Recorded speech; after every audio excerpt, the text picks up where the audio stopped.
Bonjour, aujourd'hui je voudrais vous parler d'un problème important et fréquent chez les patientes, c'est la ptose mammaire, le fait que les seins soient tombants. Cette déformation est connue depuis très longtemps. Dans les représentations africaines, on voit des femmes aux seins très tombants à cause d'un enfant qu'elles doivent nourrir. Et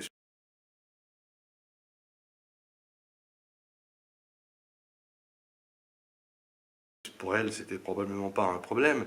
Ou bien dans les représentations de la femme qui est mordue par une vipère au niveau de son sein, et elle a des beaux seins, et c'est ça qui crée un peu cette atmosphère difficile pour celui qui regarde en disant mais quel massacre, quel dommage.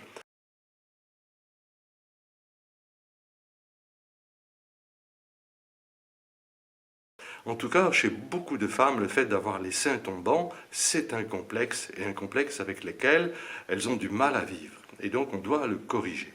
Et cette correction, elle date depuis le moment où on a commencé à diminuer la poitrine. C'est-à-dire qu'au début, historiquement, c'était l'hypertrophie mammaire qui était un problème. Les seins étaient gros et tombants. Jean-Pierre Lalardrie, qui a été mon maître, avec lequel j'ai écrit un livre sur la chirurgie plastique du sein, parce qu'on avait mis au point la méthode de la voûte dermique, qui est une.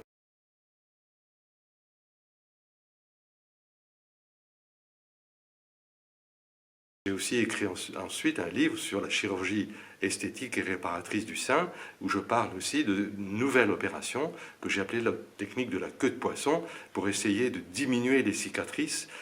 Effectivement, ces cicatrices peuvent être importantes si on fait une remontée importante de la poitrine, parce qu'on a beaucoup de peau à enlever.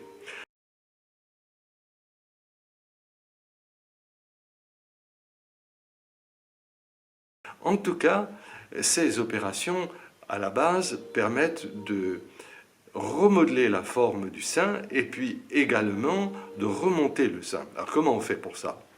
Une première tentative qu'on avait fait avec Auclair, Éric Auclair, un chirurgien qui travaille avec nous dans le service du professeur Villain, a été de mettre en place une sorte de soutien-gorge résorbable que l'on mettait à l'intérieur du sein. Mais l'expérience a montré que ça ne tenait pas, même si on mettait des prothèses en silicone qui sont ensuite devenues interdites, parce qu'un soutien-gorge interne qui ne s'enlève pas était un trouble, gênait pour les radiographies et le contrôle de s'il y avait un cancer du sein ou pas. Donc cette technique a été abandonnée.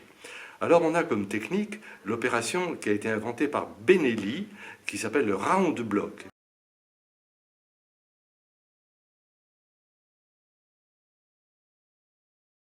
C'est-à-dire qu'on enlève de la peau autour de l'aréole en essayant simplement de remonter l'aréole et par cette voie difficile, on essaye de remodeler un petit peu la glande. C'est une technique qui est intéressante quand le sein tombe un petit peu. On calcule en mettant 1 centimètre sous le sein, si le débord est d'environ inférieur à 2 centimètres, c'est une très bonne technique. Si le sein tombe de plus de 2 centimètres au-delà du sillon sous-mammaire, ça ne marchera pas très bien. Et à ce moment-là, qu'est-ce qu'on peut faire? Alors on peut utiliser cette technique de la queue de poisson, c'est-à-dire qu'on remonte l'aréole, un peu comme on fait dans la technique de Benelli, mais en plus on ajoute une cicatrice qui est verticale, et une verticale pure, parfois une toute petite horizontale.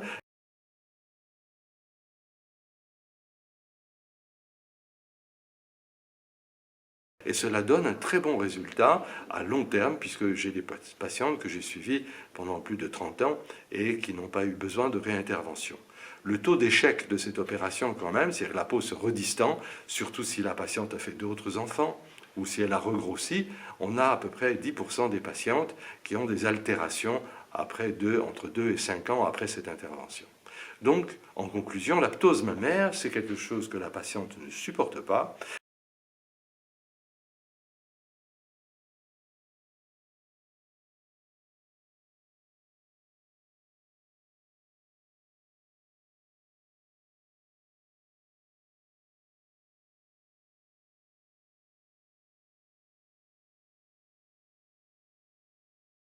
On peut la traiter. Il y a des traitements très efficaces. Malheureusement, il n'y a pas d'injection, de pommade miracle. Les fils tenseurs sont un peu une illusion. On a donc le choix entre la technique de Benelli, le round block, ou des opérations plus plastiques, où on ajoute une cicatrice qui est verticale. Mais n'oublions pas qu'en profondeur aussi, le chirurgien fait un geste important qui est de créer des piliers en profondeur pour bien maintenir le sein et de maintenir la glande pour qu'elle tienne très longtemps. Et c'est cette technique de rassemblement des piliers glandulaires qui aussi donne, un peu comme dans une cathédrale, la réussite de l'opération et la maintenance, la bonne tenue du sein après ces opérations. Ce sont des opérations légères qu'on peut faire parfois en ambulatoire. Elles sont malheureusement pas prises en charge par la sécurité sociale, mais les dépenses en France sont relativement modestes et il n'y a pas besoin d'aller à l'étranger pour subir un traitement pour corriger une ptose mammaire.